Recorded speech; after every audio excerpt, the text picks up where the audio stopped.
I'm Alec, 32 years old, and the forgotten middle child of what once was my family.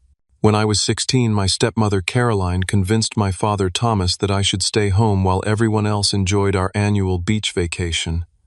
"It's better you stay behind and work," they said. Little did I know this wasn't just about missing a trip, it was the beginning of my systematic erasure from our family. Before I share how my family's betrayal changed my life forever, let me know where you're watching from. Hit that like and subscribe button if you've ever felt like the outsider in your own home. Trust me, you'll want to see how this ends. My story begins with a happy childhood that took a sharp turn when my mother died from breast cancer when I was 8 years old.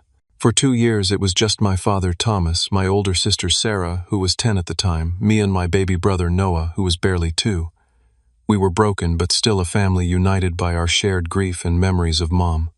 Everything changed when my father met Caroline at his workplace Christmas party. She was recently divorced with 2 children of her own, Emma, who was 8, and Mason, who was 6. Within 6 months, they were married, and we became what people call a blended family, though the blending was more like oil and water from the start. At first, I tried to make it work. As the middle child, I'd always been the peacemaker, the one who could adapt. I welcomed Emma and Mason, showing them our neighborhood, including them in games, and defending them at school when other kids made comments about our unusual family setup. I thought if I could just love them enough, we would become the Brady Bunch family my father seemed to think we already were. But Caroline had different ideas about family dynamics. The changes were subtle at first, small privileges given to her biological children, while increasing demands were placed on me and my siblings. When Emma wanted the bigger bedroom that Sarah and I shared, Caroline convinced my father it made sense for us to move to the smaller rooms in the basement because teenagers need privacy anyway. When Mason broke my science fair project the night before judging, I was told to be mature and set an example rather than be upset. My father, so desperate to make his new marriage work, became blind to the imbalance. He'd been devastated by my mother's death and seemed to view Caroline as his salvation. Each time I tried to point out unfairness, he'd accuse me of being difficult or not trying hard enough to accept my new mother. Caroline wasn't my mother, and her constant comparison of me to my real mom, always unfavorable, made that abundantly clear. Despite the growing tensions at home, I thrived academically. School became my sanctuary, a place where effort and achievement were rewarded fairly. I joined every club I could, partly out of genuine interest, but also to minimize my time at home. By 14, I was taking advanced placement classes and working weekends at the local hardware store, saving every penny for the college fund my mother had started for me before she died. My relationship with my siblings was complicated. Sarah, 2 years older, was already looking toward escape, focusing on getting a scholarship to a college as far away as possible. She tried to shield me from the worst of Caroline's manipulations, but was fighting her own battles. My little brother Noah, too young to remember our mother, became the rope in a tug-of-war between Caroline's attempt to remake him as her own and my desperate efforts to keep our mother's memory alive for him. With my step-siblings, I maintained a careful neutrality. Emma, closest to me in age, occasionally showed moments of genuine sisterly affection, especially when Caroline wasn't watching. Mason, younger and more influenced by his mother's attitudes, alternated between seeking my approval and parroting Caroline's criticisms of me. Our home in suburban Detroit was comfortable but not luxurious. My father worked as a mid-level manager at an automotive supply company, steady work, but not enough to support a family of 7 without careful budgeting. This financial strain became another weapon in Caroline's arsenal, as she frequently reminded my father how much Alec's extracurriculars or Sarah's college visits were costing the family.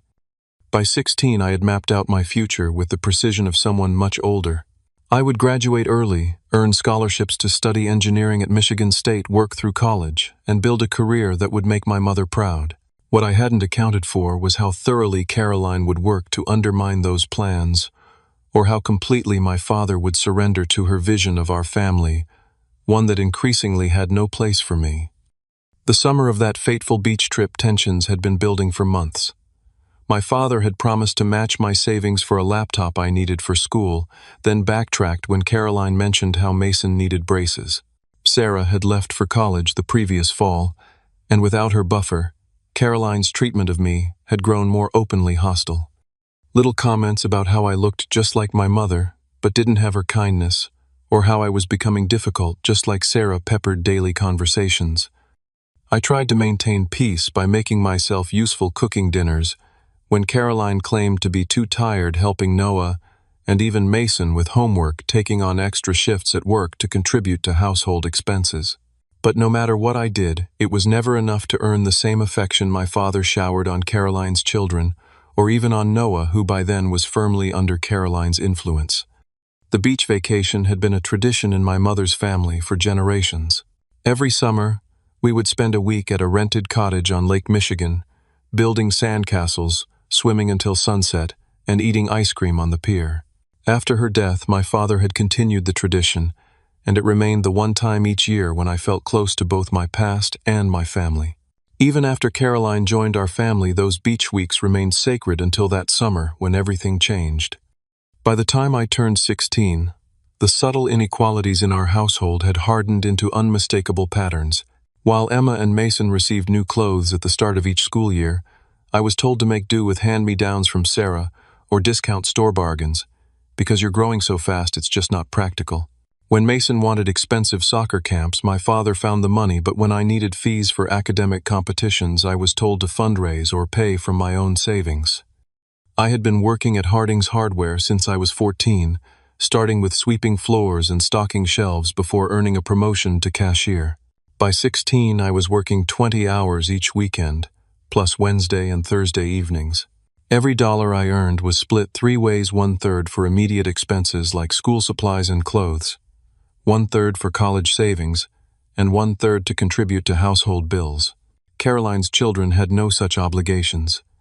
"You're teaching me responsibility," I once overheard Caroline tell my father when he questioned whether I was working too many hours. "Besides, he needs to understand that life isn't handed to you on a silver platter." The irony of this statement, given how much was handed to her children, was apparently lost on both of them. The most painful betrayal came when I discovered the truth about my college fund. My mother, knowing she was dying, had set aside $10,000 for each of us children. It wasn't enough for a full education, but it was her final gift meant to help us build our futures. When I turned 16 and began researching colleges in earnest, I asked my father about accessing those funds. His hesitation should have been my first clue. "We need to talk about that," he said, not meeting my eyes.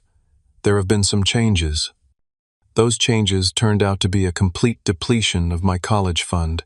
Caroline had convinced my father that Emma and Mason needed private school after incidents at the public school, incidents that mysteriously never required my father's direct involvement. The tuition had come from my mother's legacy to me. "We'll help you find scholarships," my father promised weekly. "And you can take out loans like most kids do. Emma and Mason needed this now, and your grades are so good you'll get financial aid anyway." I didn't explode as Sarah might have. Instead, I nodded, excused myself, and spent the next hour sitting in the park down the street staring at nothing. That evening, I called the hardware store and asked for more hours. My manager, Mr. Harding, a gruff but kind man, who had known my mother, didn't ask questions. He just added me to the schedule and pretended not to notice when I occasionally disappeared into the stockroom with red eyes. As Caroline solidified her position in our family, traditions began to change. Sunday dinners, once a time for sharing stories about our week, became showcases for Emma's singing or Mason's sports achievements. My accomplishments, like placing first in the regional science competition, received brief acknowledgement before the conversation shifted. Family movie nights now featured only films Emma and Mason enjoyed, while my suggestions were dismissed as too serious or boring. Family photos underwent a similar transformation. New pictures featuring Caroline, Emma, and Mason with my father and Noah began replacing the older ones that included my mother, Sarah, and me. By the time I was 16, the only visible evidence of my mother in our home was a single small photo in my room and another in Sarah's now vacant bedroom. The isolation I felt reached a peak at my 16th birthday.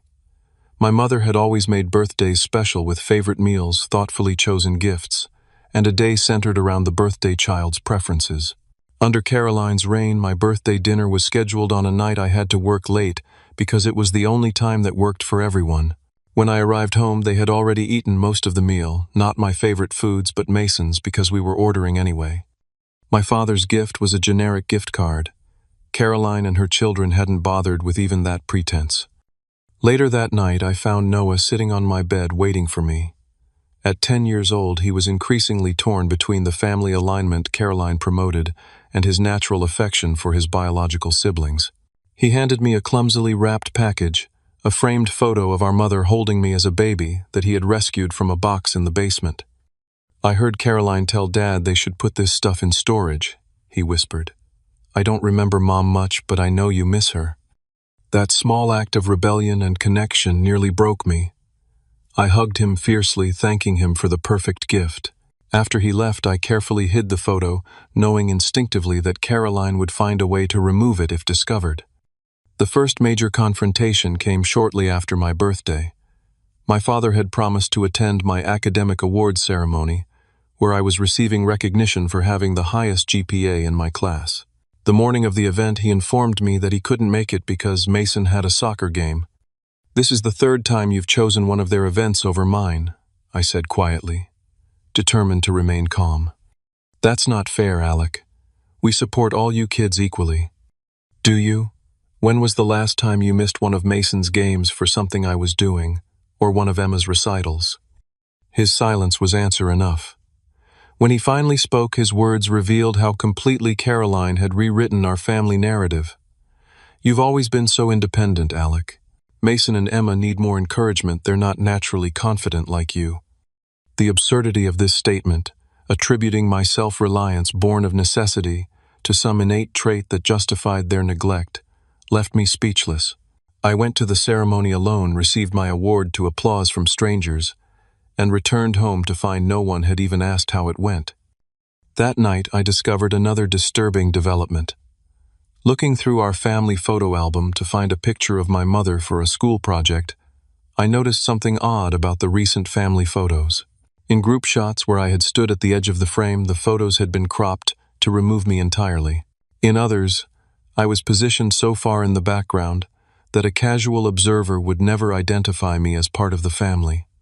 This deliberate erasure was so methodical it couldn't be accidental. Caroline was literally cutting me out of the family narrative, and my father was either complicit or oblivious. The realization settled in my stomach like a stone. I was being systematically removed from my own family story. As July approached, I began looking forward to our annual beach vacation with a desperation that should have warned me something was wrong. The previous months had been a steady drumbeat of small exclusions and larger betrayals, and I viewed the trip as perhaps my last chance to reconnect with my father and siblings away from Caroline's constant manipulation. The Lake Michigan cottage had been booked months in advance, the same one we'd rented since I was a child. I had saved up to buy a new fishing rod for Noah, something our mother had done for me at his age. I planned to wake early each morning to watch the sunrise over the water just as I had with my mother. For 1 week, I thought we could remember who we had been before Caroline. 2 weeks before the scheduled departure, I came home from work to find the family gathered in the living room, suitcases already being packed far earlier than usual. My father and Caroline exchanged glances before he cleared his throat. "Alec, we need to talk about the beach trip," he began, not quite meeting my eyes. "Mr. Harding mentioned they're short-staffed this month, and Caroline and I think it would be responsible for you to stay behind and pick up extra shifts." The practiced way he delivered this speech told me it had been rehearsed. This wasn't a sudden decision. "I already arranged time off," I said, confusion giving way to a sinking feeling. "Mr. Harding approved it months ago." Caroline interjected smoothly. "That was before 2 of his employees quit. He mentioned to me when I was in the store last week how helpful it would be if you could cover. I took the liberty of telling him you'd be happy to help." I looked to my father, waiting for him to recognize this for the manipulation it was. Instead, he nodded approvingly. "It shows great maturity, son, and the extra money will help with your college fund." The college fund that had already been emptied for Emma and Mason's private school tuition. The irony wasn't lost on me. "We're still going to the same cottage?" I asked, my voice sounding distant to my own ears. "I could come for the weekend, maybe after my shift on Saturday." Another exchanged glance between them. Actually, Caroline said, with artificial brightness, we decided to try somewhere new this year. A friend of mine offered us her beach house in Traverse City. It's smaller than the cottage, just 3 bedrooms, so this works out perfectly. 3 bedrooms. One for my father and Caroline, one for Emma, and Mason, one for Noah. No space for me, even if I could make it for part of the trip. This had never been about work.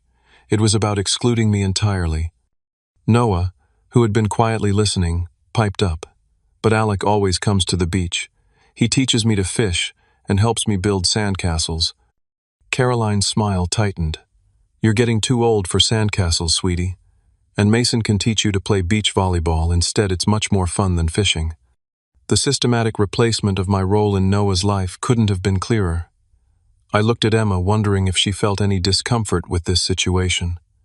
She studied her fingernails, avoiding my gaze. The morning they left, I stood in the driveway watching them load the minivan. Noah hugged me tightly, slipping a small shell into my hand. So, you have a piece of the beach, he whispered. Emma gave me an awkward half-wave. Mason didn't acknowledge me at all. My father promised vaguely to make it up to me somehow, while Caroline efficiently directed the packing, visibly anxious to get on the road. As they pulled away, I noticed something that cemented the reality of my situation. The luggage rack on top of the van was completely full. They had packed as if they were still bringing a 7th person. There had never been a space issue. They simply didn't want me there. The house felt cavernous that first night. I heated a frozen dinner and ate alone at the kitchen table, trying not to look at the empty chairs. I called Mr. Harding, who sounded confused when I offered to work extra shifts. I didn't ask for extra coverage, he said. Your stepmother mentioned you might want more hours in August, but I told her the schedule was already set for July. Another lie exposed. I thanked him and hung up unsurprised, but still wounded by the confirmation. The next day I went to work as scheduled, throwing myself into tasks with an intensity that had Mr. Harding watching me with concern. When I got home, I wandered through the empty house, noting how many family photos had already been altered to minimize or eliminate my presence. In the living room, the wall of vacation photos from previous years had been rearranged with several missing, entirely the ones where I had been centered in the frame. On the second night of their trip, Sarah called me from college. She had tried reaching Dad and gotten no answer, then tried the cottage's landline, only to learn from the owner that the family hadn't rented it this year. Concerned, she had called me. They went to Traverse City instead, I explained, trying to keep my voice neutral. Caroline's friend offered them a beach house. And you didn't go. The surprise in her voice was validating. She also found this strange. Apparently there wasn't room for me, I said. And they said Mr. Harding needed me to work extra shifts. Sarah was silent for a moment. That's bullshit, Alec. Dad would never have excluded one of us from the beach trip when Mom was alive. Dad's not the same person anymore, I said quietly. No, he's not. Her voice hardened. Listen, I've been talking to Grandma and Grandpa Miller, our mother's parents, who had become increasingly distant after Caroline entered the picture. They've been trying to stay in contact with us, but Caroline has been blocking them, telling them you kids are busy or making excuses why they can't visit. This revelation shouldn't have shocked me, but it did. Our grandparents had been such an important part of our lives before Caroline. They had seemingly withdrawn after our mother died, and I had attributed it to their grief. Learning they had been actively kept away added another layer to Caroline's systematic dismantling of our family connections. The next day I received a text from Noah sent from Emma's phone, "Miss you. Mom C says we can't call you because it would make you sad about missing the trip. But I wanted you to see the sandcastle I made." Attached was a photo of a modest sand structure with a moat. In the background I could see my father and Mason playing volleyball, Caroline sunbathing, and Emma taking the picture. They looked like a perfect family of 5, a family that didn't include me or Sarah. Later that evening, Emma called, sounding nervous. "I'm supposed to be getting ice cream," she said hurriedly. "Alec, I need to tell you something. This trip wasn't last minute. Mom's been planning it for months. She told the Millers a different week so they wouldn't run into us. And," she hesitated, "she's been talking to Dad about having you move into an apartment when school starts this fall. She says you're old enough to be independent. My 16th birthday had been just 2 months earlier. The legal age to live independently was 18. This wasn't about independence, it was about elimination. Why are you telling me this? I asked. Because it's not right, she whispered. And because. Another pause. I found Mom going through your room before we left. She was putting things in boxes. The call ended abruptly with muffled voices in the background. I sat in the darkening house pieces falling into place. This vacation wasn't just about excluding me from a family tradition. It was the cover for something more permanent. My stomach clenched as I realized what might be happening in my absence. The day of their return, I deliberately arrived home late, having picked up an extra shift at work, more to avoid the awkward homecoming than for the additional pay. When I finally walked through the door, the house had that peculiar tension of people trying too hard to act normal. Noah ran to hug me, but was quickly called away by Caroline to unpack his things. My father gave me a distracted greeting before disappearing into his office. Emma wouldn't meet my eyes, and Mason smirked in a way that sent warning signals through my body. "How was work?" Caroline asked with artificial brightness. "We missed you at the beach." The lie was so transparent I didn't bother acknowledging it. "I'm going to shower and head to bed," I said, turning toward the stairs. "Oh, Caroline called after me, her voice honey-sweet with underlying satisfaction. "We had to do some rearranging while you were gone. Don't be shocked." The warning, delivered as if she were doing me a favor, only heightened my dread as I climbed the stairs to my bedroom. The door was closed, which was unusual. I always left it open when I wasn't home. Taking a deep breath, I turned the handle and stepped inside. At first, my brain couldn't process what I was seeing. The room was still my room in terms of dimensions and window placement, but everything else had changed. My bed with its familiar blue comforter was gone, replaced by a generic-looking futon with neutral bedding. My desk, where I'd spent countless hours studying, had vanished, along with my bookshelf and the books I'd collected over years. The walls, once covered with academic achievement, certificates, scientific posters, and photos of me with friends and family, were now bare except for bland landscape prints that matched the new beige curtains. I stood frozen in the doorway, trying to comprehend the transformation. My room had been converted into what looked like a hotel room, impersonal, uninviting, and devoid of any evidence that I had ever lived there. Slowly, I began opening drawers and closets, hoping to find my possessions merely rearranged. The drawers contained neatly folded towels and extra blankets. The closet held a vacuum cleaner and storage boxes. Not a single item of my clothing, not one of my books, not a trace of my existence remained. In a daze, I walked back downstairs. Caroline was in the kitchen unpacking groceries, as if nothing unusual had happened. My father was still nowhere to be seen. "Where are my things?" I asked, my voice sounding strange to my own ears. "In the basement," Caroline replied without looking up. "We've been meaning to convert that room into a proper guest room for ages, and this seemed like the perfect opportunity. Your father agreed it makes more sense for you to use the basement bedroom now that you're older. More privacy." The basement had 2 small rooms, one that had been Sarah's until she left for college, and another that had been used for storage. Neither had proper windows or adequate heating in winter. "You moved everything without asking me, without even telling me." "Don't be dramatic, Alec. It's still your home. We just needed to make better use of the space." Her tone suggested I was being unreasonable for questioning the complete erasure of my personal space. I turned away from her and walked to the living room, where another shock awaited me. The wall of family photos had been completely rearranged. Every single picture that had included me was gone. New photos from the recent beach trip had already been framed and displayed prominently. A perfect family of 5, enjoying their vacation. In older photos where I couldn't be completely removed, I had been cropped out, leaving awkward compositions that no one would question unless they knew to look for the missing piece. With growing horror, I moved through the house, discovering the systematic removal of my presence. The refrigerator door, once partially covered with school awards and childhood artwork, now displayed only Noah, Emma, and Mason's achievements. The family calendar in the kitchen no longer listed my work schedule or school events. Even the laundry room bulletin board where we tracked chores had been updated to remove my name from the rotation. I descended to the basement, flipping on lights as I went. Sarah's old room was untouched, preserved as if she might return any day, a courtesy not extended to me.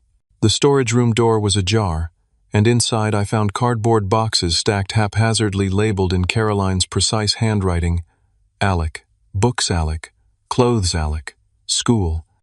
As I began opening boxes to assess what had been kept and what had been discarded, I discovered another disturbing detail. My family photos, the ones that had been removed from frames around the house, had been altered. In some, my image had been literally cut out with scissors. In others, I had been covered with marker or scribbled over. These defaced photos had been carelessly tossed into a box labeled Alec, Misk. The sound of footsteps on the stairs announced my father's arrival. He stood awkwardly in the doorway, unable to meet my eyes. "Your stepmother thought it would be better to make these changes while you were occupied," he said, as if that explained or excused anything. "The guest room has been on our to-do list for a while."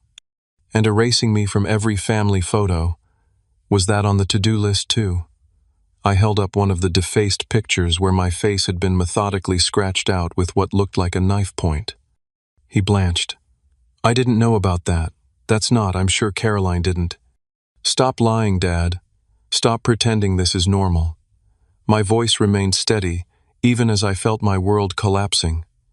"What's really going on here?"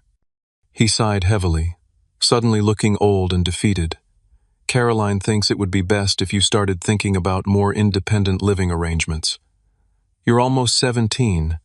You have a job, you're responsible." "I'm 16, I corrected him. "My birthday was 2 months ago. Or have you forgotten that too?"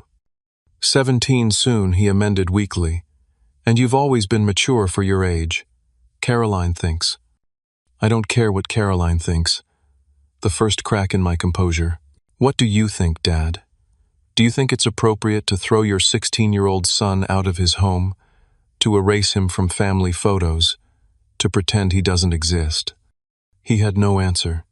As I waited for him to defend me, to show some sign of the father he had once been, I heard Caroline calling him from upstairs. Without another word, he turned and climbed the stairs, leaving me alone among the boxed remains of my existence. Later that night, I overheard them arguing in their bedroom. Through the heating vent that connected to the basement, their voices carried clearly. "This is going too far," my father was saying. "He's still my son. You can't just erase him." "I'm not erasing him," Caroline responded, her voice sharp with irritation. "I'm helping him become independent, which is more than you've done. He's not a child anymore, Thomas. And having him here is causing tension with Mason and Emma. Even Noah is confused about loyalties. He's 16 years old. We can't legally—" "We're not abandoning him," she interrupted. "We're transitioning him to adulthood. The basement is a perfect starter apartment. He has the bathroom down there. We can set up a mini fridge and microwave. It's what Sarah would have had if she hadn't run off to college." "Sarah was 18 when she left, and she chose to go," my father protested weakly. "And Alec can choose to stay in the basement apartment or find his own place. He's working, he's smart, he'll figure it out. Honestly, Thomas, I'm doing this for his own good. He needs to stop depending on you for everything." The irony of this statement, when I had been largely self-sufficient for years while her children received constant support, was breathtaking. But what hurt more was my father's response. "Fine," he sighed. "We'll try it your way, but I'm not forcing him out if he wants to stay." "Of course not," Caroline soothed, her victory secured. "We're just giving him options." As their voices faded into murmurs, I sat on the floor among the boxes of my dismantled life, a cold clarity settling over me. This wasn't about a guest room or helping me become independent. This was the culmination of years of Caroline's campaign to remove any reminder of my mother from our family, and as the child who most resembled her, I had become the primary target. That night alone in the unfamiliar basement room surrounded by boxes of my possessions, I experienced what I can only describe as a complete emotional collapse.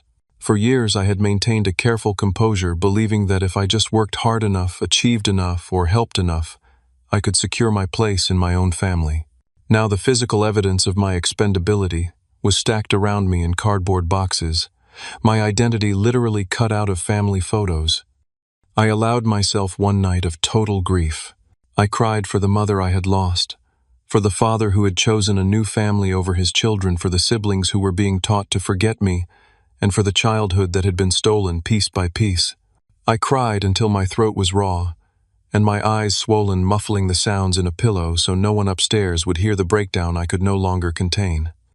Morning brought a strange sense of calm, the kind that comes when you've hit bottom and realize there's nowhere to go but up. I showered in the basement bathroom, dressed in clothes retrieved from boxes, and emerged upstairs to find Noah waiting for me at the kitchen table, his eyes wide and worried. "Are you leaving us?" he asked as soon as we were alone. "I don't know yet," I answered honestly. "Caroline told Dad you want your own apartment because you think you're too good for us now." His voice trembled. "She said that's why you didn't come to the beach." The manipulation was so transparent it would have been laughable if it weren't so effective. "Noah, you know that's not true. They told me to stay behind, remember? You were there when they said it." He nodded slowly. "I know. But Dad says sometimes we remember things differently when we're upset." Caroline was gaslighting my 10-year-old brother, rewriting events he had witnessed himself. The realization sparked something beyond hurt, a genuine anger that had been building for years. "Noah, listen to me. I love you. I have always loved you. Nothing Caroline says can change that. But she's telling you things that aren't true, and I think you know that." His eyes filled with tears. "She threw away the shell I gave you. I saw it in the trash when we got home. That small cruelty, disposing of a child's gift to his brother, crystallized everything. Caroline wasn't just trying to remove me from the family. She was actively trying to sever the bonds between siblings, to isolate me completely." Later that morning, Sarah arrived unexpectedly. She had driven 5 hours from college after my late-night text, describing what had happened. Caroline was visibly displeased by her appearance, but maintained a thin veneer of politeness as Sarah announced she was taking me out for breakfast. At the diner, safely away from home, Sarah and I compared notes. The picture that emerged was more calculated than I had imagined. Sarah had been systematically isolated first. Caroline had intercepted mail from our grandparents, forgotten to tell our father about Sarah's calls, and convinced him that Sarah's decision to attend college out of state was a rejection of the family rather than the academic opportunity it was. "She's been working on Dad for years," Sarah said, "telling him that we resent him for remarrying, that we're trying to undermine his relationship with Noah, that we're disrespectful to her. None of it's true, but he believes her because it's easier than admitting he's chosen her over us." When we returned home, my father was waiting in the living room, his expression a mixture of guilt and defensiveness. Caroline sat beside him, a united front. Emma hovered in the doorway while Mason lounged on the stairs, openly curious about the coming confrontation. Noah was nowhere to be seen. "We need to talk about your living situation," my father began. "You mean my eviction?" I countered, the anger I'd suppressed for years finally finding its voice. "Let's be clear about what's happening here." Caroline interjected smoothly. "No one is evicting you, Alec. We're simply acknowledging that you're growing up and need more independence. The basement apartment is not an apartment," Sarah interrupted. "It's a storage room with no windows and a bed, and he's 16 years old. This isn't about independence. It's about erasing him." My father shifted uncomfortably. "No one is erasing anyone. This is still Alec's home." Really, I walked to the photo wall, gesturing at the carefully curated display that now showed no evidence of my existence. Then why am I not in a single family photo? Why has my room been converted to a guest room? Why have my chores been reassigned, my achievements removed from the refrigerator, and my name crossed off the family calendar? My father looked genuinely confused, turning to Caroline. "What is he talking about?" In that moment, I realized my father wasn't fully complicit. He was oblivious to the extent of Caroline's campaign against me. She had made these changes, incrementally normalizing each small erasure, until the complete removal of my presence seemed unremarkable to him. "Show him," I said to Sarah, who pulled out her phone and began displaying photos she had taken earlier, side-by-side comparisons of family pictures from before Caroline, and now documentation of the defaced photos in the basement. Images of my stripped room. As my father scrolled through the evidence, his face paled. Caroline. His voice held a question she clearly didn't want to answer. Thomas, you're overreacting. I was just updating things, making the house more cohesive. Alec doesn't even like having his picture taken. I was respecting his privacy. The lie was so bold it momentarily stunned us all into silence. Then Mason, perhaps sensing his mother's predicament, jumped in with the cruelest revelation yet. Mom said we're redecorating because Alec's moving out for good, he announced with undisguised satisfaction. She already called the storage company about donating his old stuff. Emma gasped from the doorway, evidently unaware of this development. My father turned to Caroline, confusion, giving way to the first real anger I had seen from him in years. Is this true? Are you planning to give away his possessions? Caroline's composure finally cracked. He doesn't need all that childish junk. He's practically an adult, and he takes up so much space in this house, space we need for our real family.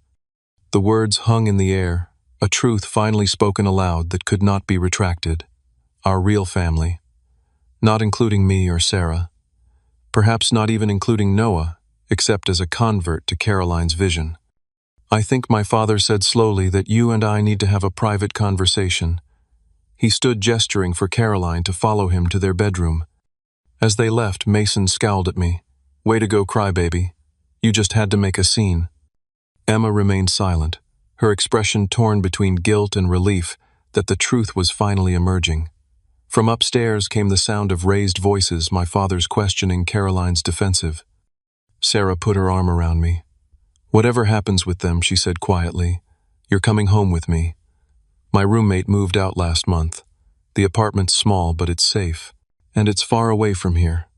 For the first time in years, I felt the relief of having someone firmly on my side, someone who saw what was happening and refused to let it continue. The emotion was so overwhelming I couldn't speak, could only nod and lean into her strength. Later that evening, after hours of heated discussion between my father and Caroline, he called me into his office. His eyes were red-rimmed, his posture defeated. I didn't see what was happening, he began. Or maybe I didn't want to see it. Caroline has. She's been methodically erasing me from this family I finished for him, for years. He nodded, unable to deny the truth any longer. I failed you. And Sarah. I've been so afraid of being alone, of failing at another marriage, that I let Caroline manipulate me into betraying my own children. He looked up, finally meeting my eyes directly. I can't undo what's been done, but I can stop it from continuing. I've told Caroline that her behavior is unacceptable. We're going to family counseling, and your room will be restored immediately. It should have been the resolution I had longed for, my father finally seeing the truth, standing up for me, choosing his children over Caroline's manipulation. But as I looked at him, I realized it was too late. The damage wasn't just in the removed photos or the boxed possessions. It was in the years of small betrayals that had accumulated into an unbridgeable chasm of broken trust. I'm going to stay with Sarah, I said quietly. At least for a while. He didn't argue, perhaps understanding that he had lost the right to decide what was best for me. What about Noah? I'll call him visit when I can. But I can't stay here, Dad. Not anymore. As I left his office, I found Caroline waiting in the hallway, her expression a mixture of thwarted rage and calculation. This isn't over, she said softly, meant for my ears alone. This is still my house, and Thomas will eventually see reason. I looked at her directly. No longer the intimidated child she had systematically undermined for years. Take all the photos down. Throw away everything I ever touched. Turn my room into a shrine to your perfect family. It won't change the truth. What truth? She sneered. That you're so threatened by the memory of a dead woman that you tried to erase her children. That's not strength, Caroline. That's weakness. And my father finally sees it. For the first time since she had entered our lives, I saw uncertainty in her eyes, the first crack in her absolute confidence that she could control our family narrative. I walked away knowing that whatever happened next between my father and Caroline, I had finally reclaimed my own story. The systematic erasure had failed. I was still here, still myself, and no amount of removed photos or packed boxes could change that essential truth. The week after the confrontation was a blur of practical decisions and emotional reckonings. Sarah extended her summer sublet to accommodate me, and I arranged to transfer my job to a hardware store branch near her college town. Mr. Harding not only approved the transfer but wrote me a glowing recommendation, adding I always knew something wasn't right in that house. Before leaving, I methodically documented everything, my financial contributions to the household over the years. The depletion of my college fund, the defaced photos, the converted bedroom. Sarah suggested this record-keeping not for legal action, but for our own clarity to combat the gaslighting we had both experienced, the constant questioning of our memories and perceptions. I also reached out to our maternal grandparents, the Millers, who were shocked to learn how thoroughly they had been cut out of our lives. Caroline had told them we were too busy for visits, that we found their reminders of our mother painful, that we had chosen to move on with our new family. All lies designed to isolate us from the people who would have recognized and challenged the psychological manipulation taking place. We tried for years to stay connected, my grandmother said during our tearful phone call. Your father told us you kids didn't want to see us because it was too painful after your mother died. We never believed it, but we didn't want to force ourselves into your lives if it would cause more hurt. The Millers immediately offered financial and emotional support. They had set aside money for our education that Caroline couldn't access, and they opened their home to us whenever we needed a safe place. Most importantly, they validated our experiences, confirming that what we had endured wasn't normal or acceptable. The hardest part was saying goodbye to Noah. At 10 years old, he was caught between loyalty to the family unit he saw every day and his love for the siblings who were leaving. I promised to call him weekly, to visit when possible, and to always be his brother regardless of distance. Caroline says you hate us now, he confided as we sat on the front steps the evening before my departure. Caroline says a lot of things that aren't true, I replied carefully. I don't hate anyone, especially not you. But sometimes people need to leave situations that are hurting them. Is that why Mom left? Because Dad was hurting her? His innocent question revealed how thoroughly Caroline had rewritten even our mother's death, transforming her cancer into an abandonment narrative. No, Noah. Mom didn't leave by choice. She was very sick with cancer, and she fought hard to stay with us because she loved us more than anything. She never wanted to leave you. His eyes widened. Caroline said Mom left because she wasn't happy with us. The cruelty of this lie, telling a child his mother had abandoned him rather than died loving him, solidified my resolve to maintain a connection with Noah despite the distance. He deserved to know the truth about our mother, about our family before Caroline, about his own history. The day I moved out, my father helped load my boxes into Sarah's car, his movements mechanical, his expression haunted. He had aged years in the week since the confrontation, the weight of his complicity in my erasure finally settling on his shoulders. I don't expect you to forgive me, he said as we stood by the loaded car. But I want you to know, I'm getting help. Real help, not just the family counseling. I let my fear of being alone blind me to what was happening to you and Sarah. I failed as a father. Yes, you did. I agreed not to be cruel, but because pretending otherwise would only continue the patterns of denial that had brought us here. But you can still be a father to Noah. You can still protect him from Caroline's manipulation. That's what I'm asking you to do now. He nodded solemnly. I will, and I'll be here if you ever want to come home. This isn't home anymore, I said gently, but maybe someday we can build something new. It was the most honest conversation we had had in years, perhaps ever.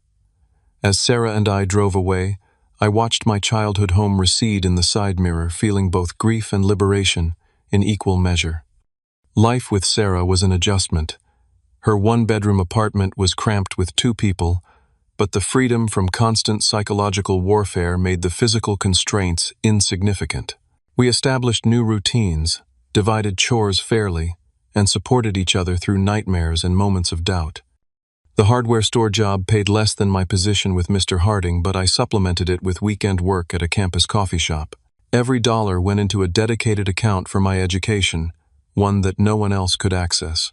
The Millers helped with emergency expenses and invited us for holidays, gradually rebuilding the extended family connections that Caroline had severed. My high school allowed me to complete my junior year remotely, sending assignments electronically and proctoring exams through the local community college. Despite the disruption, I maintained my GPA and even accelerated some courses, determined to graduate early and begin college on my own terms. The most unexpected development came 3 months after I left when Emma contacted me through social media.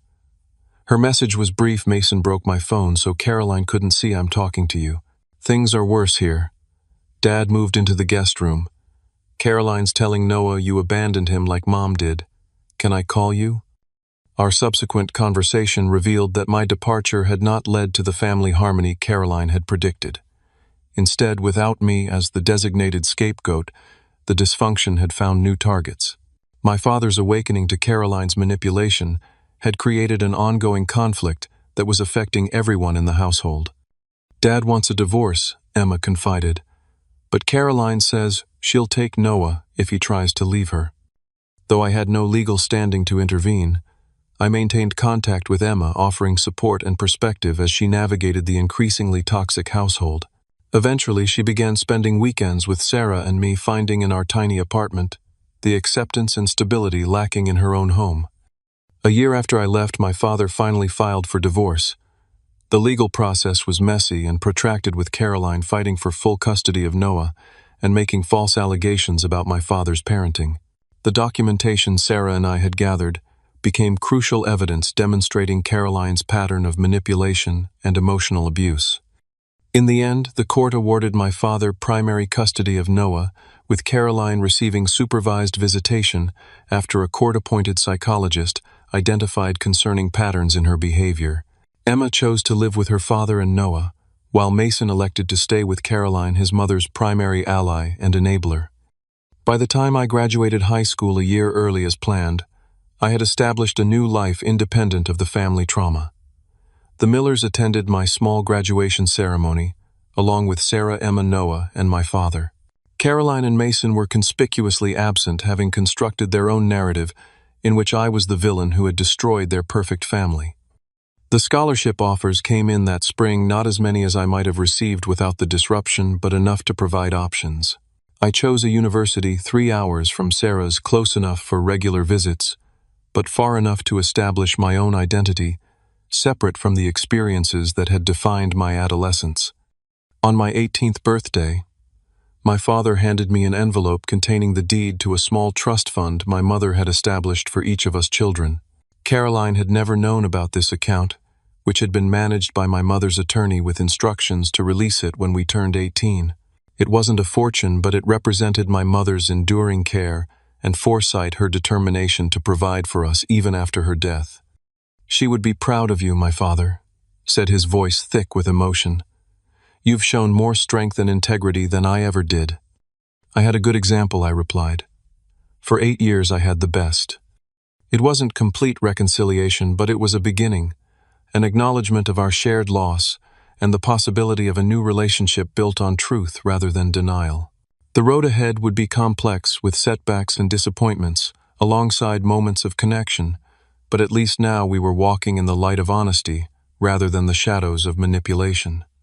5 years after the summer when my family tried to erase me, I stood in my own living room, surrounded by friends, colleagues, and the pieces of family I had reclaimed. At 21, I had completed my engineering degree a semester early and secured a position with a renewable energy firm in Chicago. The apartment was small but entirely mine, the first space I had ever inhabited that couldn't be taken away or transformed in my absence. Sarah, now 23, and in her first year of law school, had brought her fiancé Mark to help celebrate my graduation and job offer. Emma, 19 and studying psychology at a state university, had driven in with Noah, who at 15 already stood taller than any of us. Even my father had made the trip, staying at a nearby hotel and making careful efforts to respect the boundaries I had established in our gradually healing relationship. "I never doubted you would succeed," Sarah said as we stood by the window overlooking the city lights. "Even when everything was falling apart, you kept building toward your future." "I had help," I acknowledged, From you, from the Millers, from people who saw me when Caroline was trying to make me invisible. The journey to this moment had been neither simple nor straightforward. After leaving home, I had struggled with trust issues, anxiety, and the lingering effects of years of gaslighting and emotional manipulation. Therapy became an essential part of my healing process, helping me untangle the distorted thinking patterns that Caroline had cultivated. "You're not responsible for other people's cruelty," my therapist had repeated in our early sessions. "And you don't have to earn the right to exist in your own life." These simple truths had been revolutionary to someone raised to believe that family inclusion was conditional on perfect compliance and self-erasure. Gradually, I learned to set healthy boundaries, to trust my own perceptions, and to build relationships based on mutual respect rather than obligation or fear. My relationship with my father evolved slowly through cautious phone calls, occasional visits, and eventually honest conversations about the past. He had remained in therapy after the divorce, working to understand how his fear of abandonment had led him to enable Caroline's abuse. "I thought keeping my marriage intact at any cost was the responsible thing to do," he confessed during one of our conversations. "I didn't realize I was sacrificing my children to preserve a relationship that was fundamentally unhealthy." Noah had perhaps the most difficult adjustment after the divorce. Having been told conflicting narratives about his family history, he struggled to discern truth from manipulation. When he was 12, he asked me directly about our mother, about Caroline's role in our family breakdown, about why I had left. I told him the truth, in age-appropriate terms supported by photos, letters, and memories that Caroline hadn't managed to destroy. The Millers shared stories about our mother, helping Noah connect with the parent he had been too young to remember. Gradually, he developed a more accurate understanding of his own history and the dynamics that had shaped our family. Emma's journey surprised us all. After witnessing Caroline's escalating behavior during the divorce, she began critically examining the manipulation she had both experienced and sometimes participated in. Her decision to study psychology stemmed directly from this awareness, her desire to understand and prevent the kind of emotional abuse she had observed. "I used to think you were the problem," she admitted during a visit in my sophomore year of college. "Caroline was so convincing, always casting you as the ungrateful, difficult one. It wasn't until you were gone, and she needed a new target, that I realized the pattern had nothing to do with you specifically." Mason remained firmly aligned with Caroline, rebuffing all attempts at contact from his father or siblings. According to Emma's occasional updates, they had constructed an alternate reality in which they were the victims of a family conspiracy, their rightful place usurped by the lingering ghost of my mother and her children. "You can't save everyone," my therapist reminded me when I expressed guilt about Mason's isolation. "Some people choose their narratives despite all evidence, and that's not your responsibility to fix." This lesson, learning to release responsibility for others' choices while maintaining compassion for their struggles, became central to my healing. I could acknowledge Caroline's likely unresolved trauma without excusing her actions. I could wish Mason well without accepting his hostility. I could forgive my father's failures without pretending they hadn't caused real harm. My grandparents, the Millers, became an unexpected source of stability and connection to my mother's legacy. Through them, I learned family stories I had never heard, saw photos Caroline had destroyed, and developed a more complete understanding of the woman whose death had set our family tragedy in motion. "Your mother wasn't perfect," my grandmother told me, "but she loved fiercely and completely. She would have moved heaven and earth to protect you children." In a way, she did, setting up those trust funds, writing those letters for your 18th birthdays, making sure you would have resources beyond your father's control. These concrete expressions of my mother's love and foresight became touchstones during difficult periods. When anxiety threatened to overwhelm me, when old doubts about my worth resurfaced, I would remember that she had seen me clearly enough to prepare for my future, even when facing her own mortality. The most profound healing came through building my own chosen family, friends, mentors, and eventually colleagues, who valued me for exactly who I was, without conditions or manipulation. My roommate Justin became the brother I had always wanted, accepting my occasional nightmares and anxiety without judgment. My study group evolved into a tight-knit circle whose holiday gatherings became more meaningful than any family tradition Caroline had erased. In my professional life, I found unexpected purpose in designing sustainable housing solutions, creating spaces that were both environmentally responsible and psychologically nurturing. My personal experience of having my physical space violated gave me unique insight into how environments affect emotional well-being, an awareness that informed my design philosophy and eventually became my professional signature. Standing in my apartment on that celebration night, surrounded by people who had chosen to be part of my journey, I realized that Caroline had ultimately failed in her campaign to erase me. By attempting to remove me from the family narrative, she had instead freed me to write my own story, one based on authentic connections rather than obligation on mutual support, rather than manipulation on truth, rather than comfortable. Danielle. To Alex, Sarah raised her glass in a toast, who taught us all that family is defined by love and choice, not by who tries to erase you from the photos. As laughter and agreement rippled through the room, I felt the final pieces of my healing click into place. The painful beach trip, the stripped room, the defaced photos, these would always be part of my history. But they were chapters in a longer story, not its conclusion.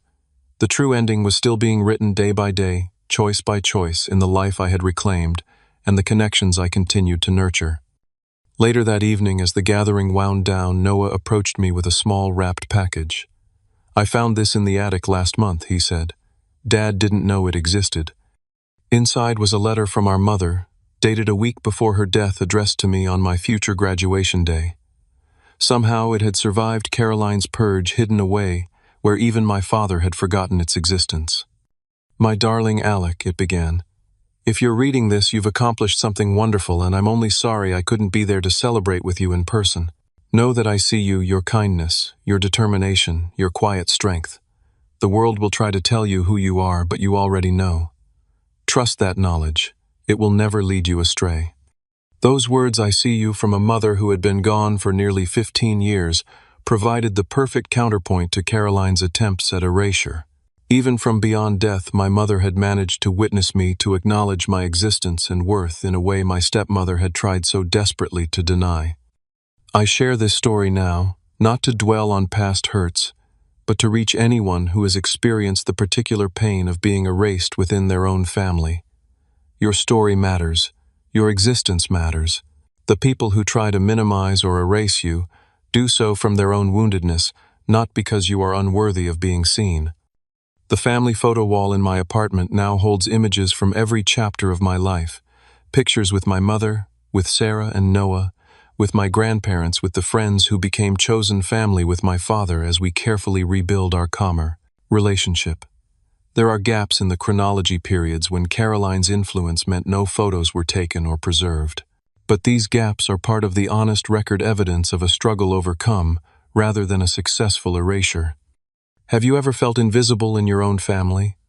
How did you reclaim your story? Share your experiences in the comments below. And if you found meaning in my journey, please like, subscribe, and share with someone who might need to hear that they deserve to be seen exactly as they are. Thank you for witnessing my story. In doing so, you've helped ensure that those who tried to erase me have ultimately failed.